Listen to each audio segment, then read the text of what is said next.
Pemirsa, Pengadilan Negeri Solo, Jawa Tengah menggelar sidang kedua atas gugatan Wan Prestasi mobil SMK. Presiden ke-7 RI Joko Widodo dan Wakil Presiden ke-13 RI Ma'ruf Amin menjadi tergugat dalam perkara ini.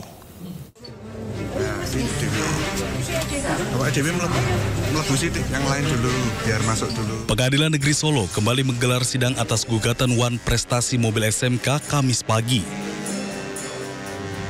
Sidang kali ini merupakan sidang kedua setelah sebelumnya batal digelar pada 24 April lalu karena ketidakhadiran salah satu pihak tergugat. Gugatan Wan Prestasi mobil SMK dilayangkan oleh warga Solo sekaligus putra dari Koordinator Masyarakat Anti Korupsi Indonesia, Boyamin Saiman, Aufa Lukmana. Ada 3 pihak yang menjadi tergugat, diantaranya Presiden ke-7 RI Joko Widodo, Wakil Presiden ke-13 RI Ma'ruf Amin, serta produsen mobil SMK PT Solo Manufaktur Kreasi. Dalam persidangan kali ini, Ketua Majelis Hakim Putu Gede Haryadi memutuskan melanjutkan ke tahap sidang mediasi meski tanpa kehadiran pihak Ma'ruf Amin yang sudah 2 kali dipanggil. Agenda sidang yaitu Majelis Hakim, pemeriksa perkara masih ingin untuk memastikan apakah para pihak sudah lengkap atau belum. Mengingat dalam persidangan untuk kali yang pertama pada hari Kamis 2 minggu yang lalu, tergugat 2 belum hadir dan juga tidak mewakilkan kuasa yang sah. Sementara itu, pihak penggugat akan menyiapkan poin-poin mediasi termasuk penawaran perdamaian dengan permintaan yang sama seperti petitum, yakni meminta PT Solo Manufaktur Kreasi menghadirkan mobil SMK. Terkait dengan kebijakan yang sudah diungkapkan sebelumnya terkait dengan janji atau ungkapan dari Pak Jokowi sebagai presiden waktu itu dan Pak Ma'ruf Amin sebagai wakil presiden waktu itu yang ingin menjanjikan bahwasanya SMK ini akan dijadikan sebagai produk nasional dan akan diproduksi secara massal. Dalam perkara ini, penggugat meminta produsen menghadirkan mobil SMK agar masyarakat bisa melihat langsung kondisi mobil yang sebelumnya dijanjikan akan menjadi produk nasional. Dari Solo, Jawa Tengah, Stepiantoro, iNews melaporkan. Ya, Joko Widodo tegas menyatakan bahwa Presiden Prabowo Subianto bukanlah boneka. Jokowi menilai Prabowo merupakan pemimpin negara yang memiliki visi dan kepemimpinan yang kuat.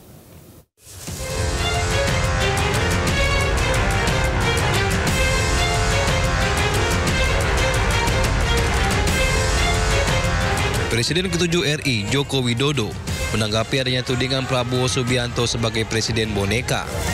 Ditemui di kediamannya di Solo, Jawa Tengah, Jokowi dengan tegas menyatakan bahwa Presiden Prabowo bukan boneka dan memiliki kepemimpinan yang kuat. Prabowo juga dinilai memiliki program-program yang jelas dengan perencanaan dan implementasi yang baik.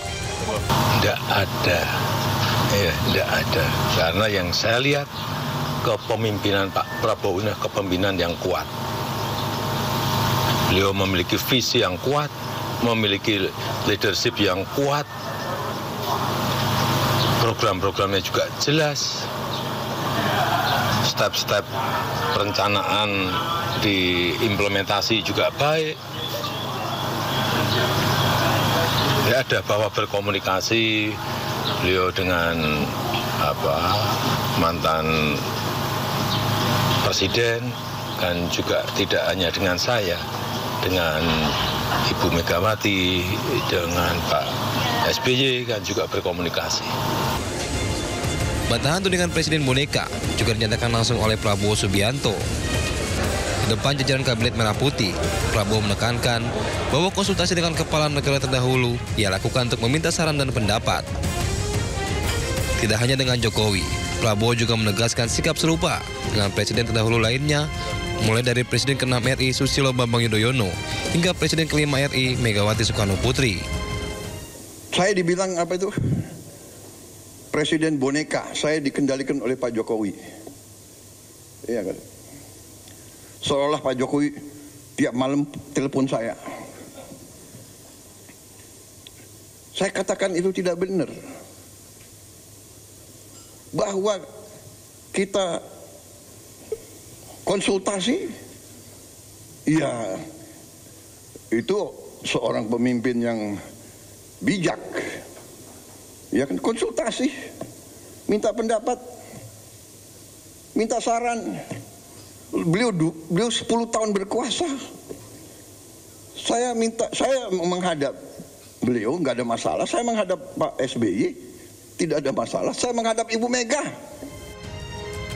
Sejak menjabat sebagai presiden, Prabowo Subianto diketahui sudah beberapa kali bertemu dengan Joko Widodo.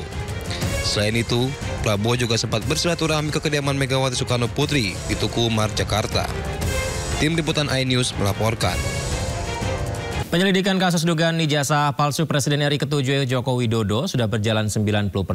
Barreskrim juga mengupayakan pembuktian keabsahan ijazah secara saintifik atau ilmiah.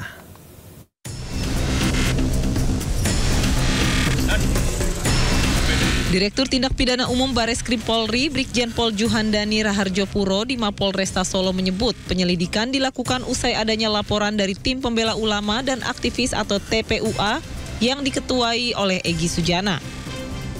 Proses penyelidikan sendiri sudah hampir rampung dan tinggal menunggu hasil uji lab sebagai penentu penyelidikan. Guna mendalami kasus ini, pihak Barreskrim melakukan pengujian terhadap foto maupun lembaran ijazah. Selain itu juga akan dilakukan pembuktian dokumen secara saintifik atau ilmiah melalui uji lab sedikitnya dengan membandingkan 7 dokumen. Yaitu pemeriksaan, kita sudah memeriksa sekitar 31 saksi. 31 saksi itu ada yang dari versi pendumas ataupun teman kuliah, teman SMA dan lain sebagainya yang kami adakan klarifikasi. Sebelumnya, Jokowi mengambil langkah hukum terhadap sejumlah pihak yang telah menuduh dirinya memiliki ijazah palsu. Jokowi melaporkan 4 orang termasuk mantan Menpora Roy Suryo ke Polda Metro Jaya atas tuduhan penyebaran berita bohong terkait keaslian ijazah. Dari Solo, Septiantoro iNews melaporkan. Anggota Komisi 10 DPR RI Ahmad Dhani terbukti melanggar kode etik terkait ucapan rasisme dan penghinaan marga. Atas pelanggaran tersebut, Ahmad Dhani mendapat teguran lisan dan diminta memberikan pernyataan permohonan maaf.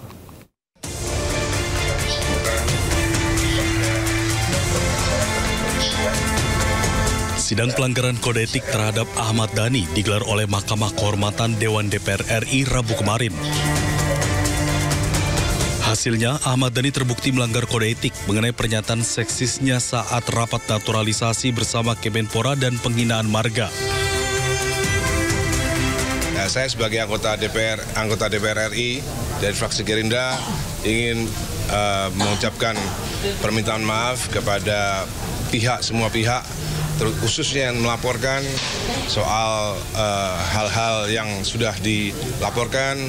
Saya sebagai anggota DPR meminta maaf kepada pelapor dan juga meminta maaf atas segala macam satu macam slip of the tongue, ya, dari saya slip of the tongue, salah mengucapkan sehingga ada salah satu marga darah biru yang marah, tidak terima. Akibat perbuatannya, Ahmad Dhani dijatuhkan sanksi ringan berupa teguran lisan dan diminta untuk memohon maaf kepada pengadu maksimal 7 hari setelah putusan. Tim Liputan iNews melaporkan.